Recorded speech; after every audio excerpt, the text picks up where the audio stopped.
Prácticas 0 y 1. Instrumentos de medición, generador de señales y osciloscopio. Primera actividad. Con el generador de señales genera una onda de ecuación BT igual a 6 seno de 4000T. Visualizar en el osciloscopio ya todos los parámetros de la onda, tomando en cuenta la fórmula que se nos o los datos que se nos ha dado para la fórmula. Se procede a conseguir cada uno de los parámetros y lograr la onda solicitada. Para esto tenemos que tener en cuenta que B sub T es igual a 6 seno de 4000T. Lo que quiere decir que tenemos una frecuencia de 4000 Hz y una amplitud de valor 6, valor pico.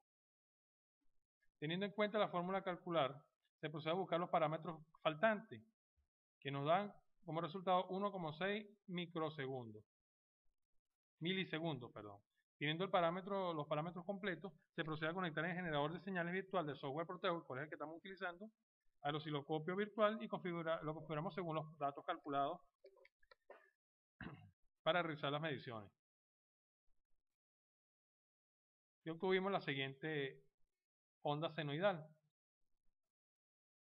donde obtenemos que tenemos un valor de 12, valor pico a pico. Si lo dividimos o lo multiplicamos por 0.5, que es el valor del voltaje, obtenemos que tiene un valor de 6 pico a pico. La segunda actividad, genera en el generador de señales una onda de forma como la que estamos observando. Visualizar en el osciloscopio y determinar todos los parámetros de la señal.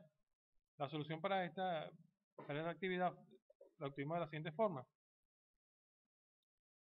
Como se tiene el periodo, que es igual a 4, obtuvimos que una frecuencia de 1.57 GHz.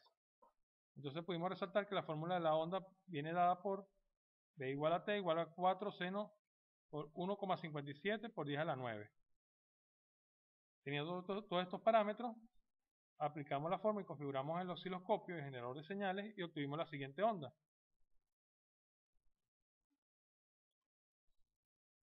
Con un valor pico a pico como el que estamos observando, igual a la que se nos pidió. Posteriormente, señale una señal triangular de 6 valor pico a pico y frecuencia de 10 kHz. Determine todos los parámetros de la onda. Como sabemos, ya se nos dijo que era una onda que tiene un valor de 6 valor pico a pico y una frecuencia de kHz. Procedemos a calcular el parámetro faltante y tenemos que el tiempo es el inverso de la frecuencia, entonces tenemos que son 10 milisegundos. Entonces tenemos todos los valores como observamos allí y procedemos a calcularlo o a introducirlo en el osciloscopio en generador de señales y obtenemos una onda pico a pico de 6, o sea que serían 3 valor pico positivo y 3 valor pico negativo. La siguiente actividad fue seleccionar una onda cuadrada de periodo 5 milisegundos y amplitud 3 valor pico. Varía el selector offset del generador de señales. Visualícelo en el osciloscopio. Como ya se posee un valor de periodo, se procede a realizar los siguientes cálculos. T igual a 5, BM igual a 6 valor pico.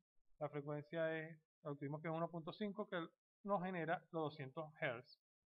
Como ya tenemos los parámetros, nos introducimos en el osciloscopio en generador de señales y nos da esta onda cuadrada con un valor de 6, valor pico a pico, 3 valor pico.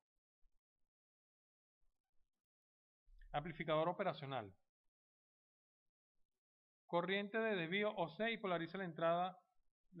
El IC741 tiene una IBI de 80 nanoamperes, asumiendo que esa sea la corriente base de cada resistencia, que es 220K. Como se muestra en la figura, calculamos los voltajes de las entradas no inversoras e inversoras, anotándolos posteriormente en una tabla. Y armamos el circuito de la siguiente forma. Medimos el voltaje de C en la entrada no inversora y anotamos los valores en la tabla número 1. Medimos nuevamente los voltajes de la tabla inversora. La solución. Luego de simular el circuito de la figura anterior, procedemos a realizar los respectivos análisis. El código 741 es el más popular de los amplificadores operacionales y cuya característica principal nos indica a continuación que se utiliza un amplificador 741 que permite amplificar 200.000 veces típico, lo cual posee una impedancia de entrada de 2 megaohmios con una impedancia de salida de 75 ohmios y que permite una disipación de potencia de 50 miliwatts a 85 miliwatts y una tensión de alimentación más o menos 4 voltios, 18 voltios. Entonces tenemos el siguiente circuito. Para IC tenemos todos estos valores y aquí está mostrado en la tabla. Ahora se procede a conectar la entrada inversora a un generador de un valor pico, onda cuadrada y frecuencia de kilohertz. Obtuvimos la siguiente señal. Como se puede visualizar en la señal de entrada, el inversor tiene un valor pico así como un kilohertz. Generado una onda cuadrada, ahora bien, se mide la señal de salida por el amplificador inversor. Se obtiene la siguiente onda en azul, resaltando que el color amarillo es de entrada. Es decir, tenemos una onda de entrada y una de salida, en la cual la de salida está inversamente amplificada. Ahora se procede a medir los componentes de tensión de corriente directa de ambas entradas con un voltímetro de corriente continua para medir el nivel. Ahora, realizando nuevamente el paso de una medición, variando el voltaje de alimentación, se obtiene la siguiente tabla. Luego medimos variando la frecuencia, pero con fuente alterna, entonces se obtienen los siguientes valores. Como se ve, hay una diferencia notable. Armé el circuito de la figura que se muestra. Noten los condensadores de desvío usando cada fuente de voltaje para prevenir oscilaciones. Estos condensadores deben conectarse lo más cerca posible del IC. Con la resistencia que se muestran en la figura, el circuito tiene una ganancia de voltaje de desvío de 1000. Calcule el voltaje de desvío de entrada.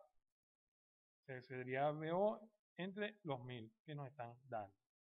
Tenemos el siguiente circuito y al calcularlo tenemos 1.36 microvoltios. Corriente máxima de salida. Sobre el circuito que venimos trabajando, desconectar el lado derecho de la resistencia de 1K de la salida. Conectar el extremo que acabamos de conectar a la resistencia de 100K a la fuente de 15 voltios. Esto implicará aproximadamente 15 milivoltios de la entrada inversora, que es suficiente para saturar el amplificador. Luego reemplazamos la resistencia de carga 10K por un VOM usando un amperímetro. Como sabemos, los amperímetros tienen una resistencia interna muy baja que indica la corriente de salida de cortocircuito en forma bastante aproximada. Como se ve en la tabla, obtuvimos los siguientes valores. Rapidez de respuesta. Arme el circuito con una R2, una resistencia de 100K. La solución, primeramente se procede a cambiar R2 por el valor de una resistencia de 100K como se observa en el circuito, obteniendo los siguientes resultados.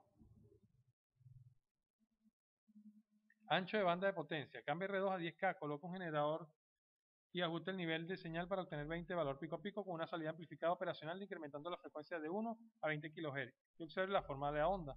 En alguna parte alrededor de 8 kHz, la distorsión de la rapidez de respuesta será evidente porque la forma de onda aparece triangular y la amplitud decrecerá. Registre la frecuencia aproximada donde la distorsión de la rapidez comienza. Ok, solución, se procede a cambiar nuevamente el valor de la resistencia como observamos allí. Con 1 kHz se obtiene la siguiente onda. Con 5 kHz se obtiene la onda que estamos observando. Con 8 kHz se obtiene la siguiente onda. Con 20 kHz se obtiene la siguiente onda.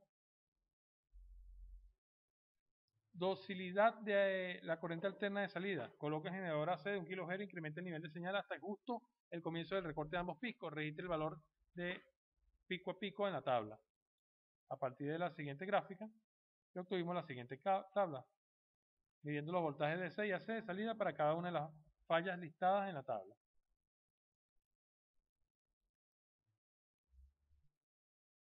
Docilidad C de salida. Coloca el generador AC a 1 kHz e incrementa el nivel de señal justo al comienzo. Esto es todo.